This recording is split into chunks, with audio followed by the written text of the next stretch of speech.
The neighbor girl came over one day and asked if I could make her a wooden doll. She's probably, I think, 10 or 11. Or maybe a puppet. She wasn't exactly sure what she wanted. The only real requirement was that it needed to be pretty close to life size. She's probably, I don't know, 3.5, 4 feet maybe. And for some reason, instead of making something simple and reasonable, my brain immediately went, yeah, I could do that. So this project started with a pile of firewood, because firewood's about the right length and diameter. The wood I'm using here is pear for the most part, and pear wood is incredibly hard and dense, but it's also one of the prettiest woods you can turn on a lathe. The grain is really subtle before finishing, but once oil and wax hit it, it just comes alive. I started out roughing out the leg sections. My original plan was to make the upper and lower legs about 12 inches long each. That sounded reasonable in my head, but when I actually measured my own leg, turns out if I stuck with those dimensions, this little puppet was going to end up somewhere around 5 or 6 feet tall. So, considering the girl who asked for this is only about 3.5 or 4 feet tall, I figured maybe we should scale things back a little. So I dropped everything down to about 8 inches per section instead. What was interesting is when I started measuring proportions on myself, I realized that my upper arm, upper leg, and lower legs are all pretty close in length. So I basically used my own proportions as the template for the entire build, just scaled it down. But because these pieces were fairly long and awkward on the lathe, I actually had 2 lathes set up back to back so I could use 2 separate tool rests. It looks a little strange, but it worked really well for supporting longer spindle pieces. One thing I really love about pear is how clean it cuts too when the tools are sharp. Even though it's hardwood and it takes some effort to shape, the surface comes off the tool incredibly smooth. And once the finish goes on, man, the grain just glows.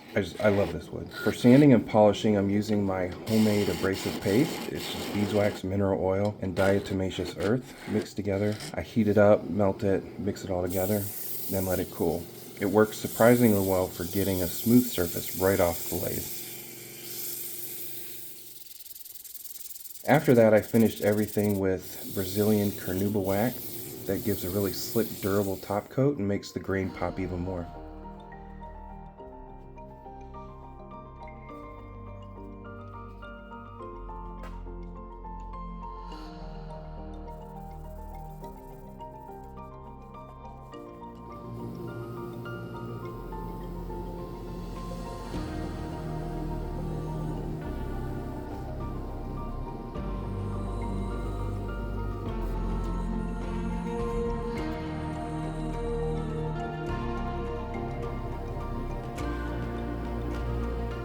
At this stage, I wasn't completely sure how I was going to assemble all these pieces together. I knew I wanted the limbs to move somehow, but I hadn't worked out the exact mechanics yet.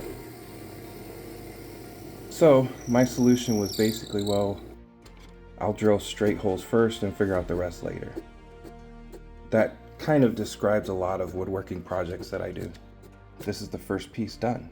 Only 8 more to go. I drilled 1/4-inch holes, about 1/4-inch to 1/2 inch deep through the centers of most of the joints, just to make sure everything would line up.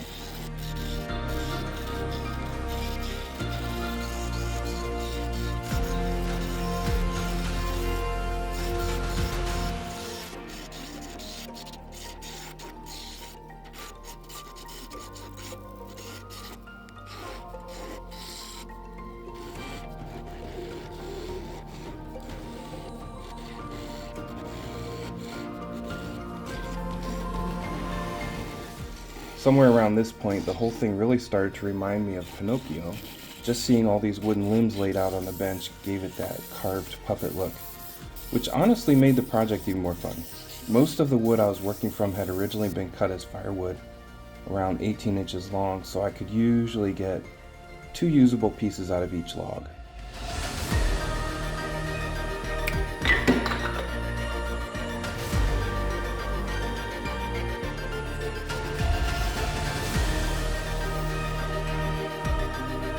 Most of these turning clips are sped up around 16 times, because otherwise the video would be about 6 hours long.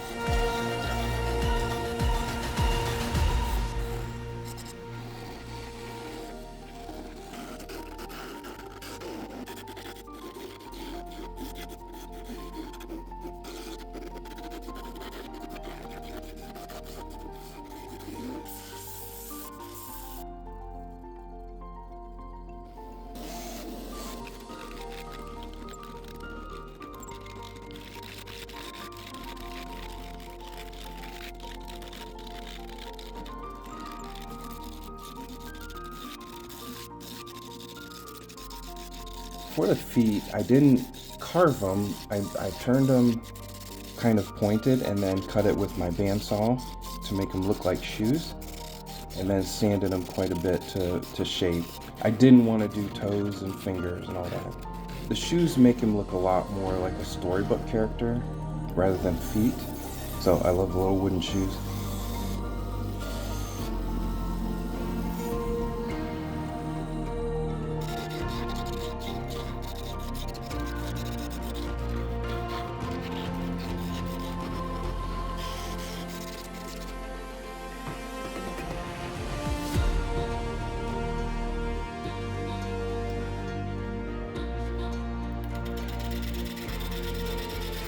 For the body, I've switched to a piece of maple that came from my neighbor's yard to make it a little more special.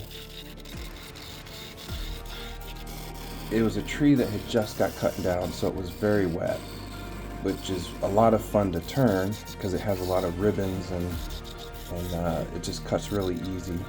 But it's heavy, really heavy, and it cracks as it's drying.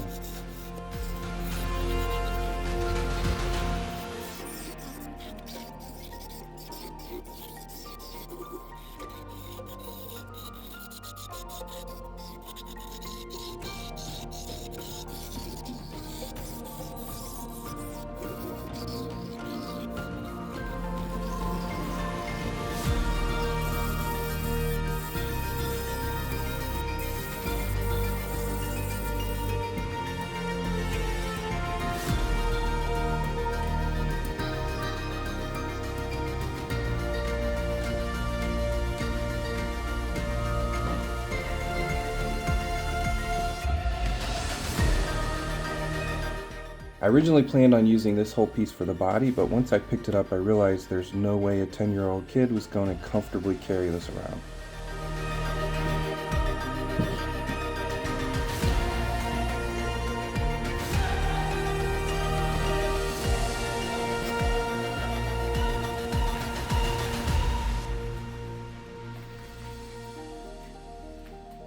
Might be a little too big. I'm going to thin down the body a little bit.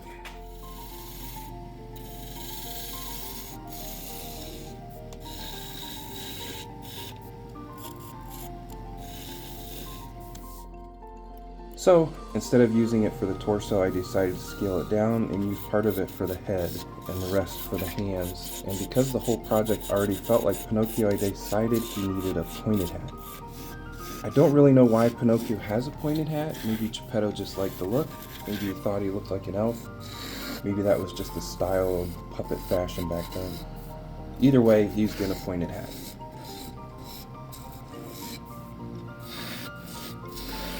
So, next up was the hat and then the hands. One thing that's interesting about turning wet wood is the wood actually changing while you're cutting it. So it can start out perfectly balanced and round, and then all of a sudden it has a wobble. And I hadn't changed anything, but it's just drying out from different areas faster than others. So I'm constantly adjusting the cuts and paying attention to vibration and all that.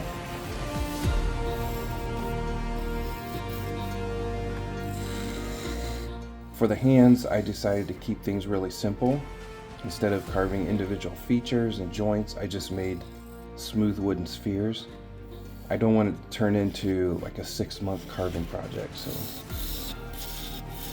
simple shapes make it a little bit easier to play with, I think, for a kid, and it's just simple. Simple's better.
So after all that turning of all the basically same shapes, sanding and finishing, here's the full puppet.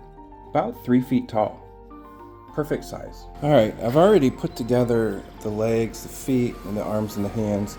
I took some electrical wire, some thick electrical wire, and I super glued it in some sockets, some holes. And now you can bend it. I don't know how long it's going to stay. It's kind of an experiment, but it's positionable. So that's kind of cool. So now I'm going to connect the arms and legs and the head into the body.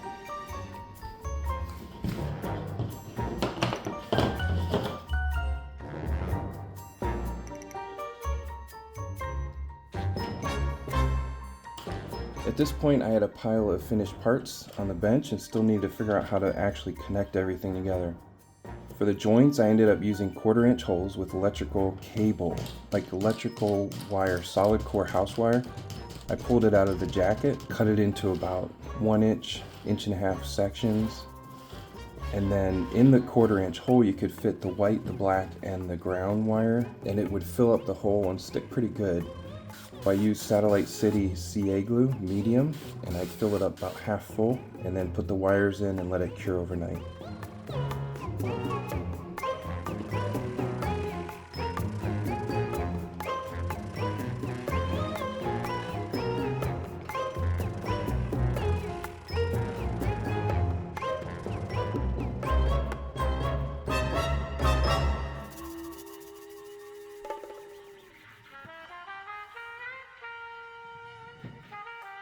So after that, I did that same thing to the body and then put them all together, and here he is, fully assembled. The finished puppet actually poses pretty good.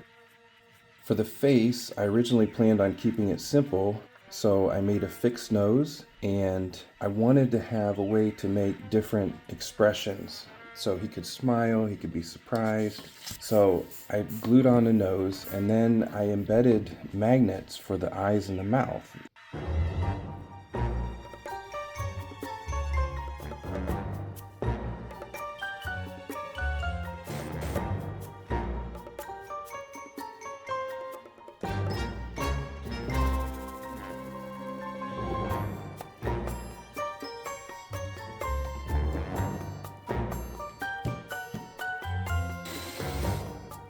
Then I cut some discs and embedded magnets in those, making sure I had the polarity correct. So I actually could change the expression as he's sitting there and have different expressions.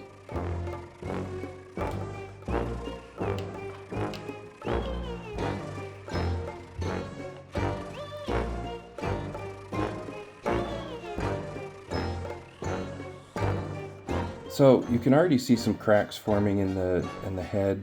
The maple's still drying, but I kind of like it. It makes it look realistic. We can fill them later if we need to. So then we went into the closet, found some little clothes that we had from my kids from about 25 years ago or more, and we put some shorts and a jacket on him, and I think it really pulled it together. So he won't stand up. The joints aren't quite strong enough to support the weight upright, but for posing and sitting, it just looks really cool. Honestly, this turned out way better than I originally imagined when she asked me to make a little wooden doll.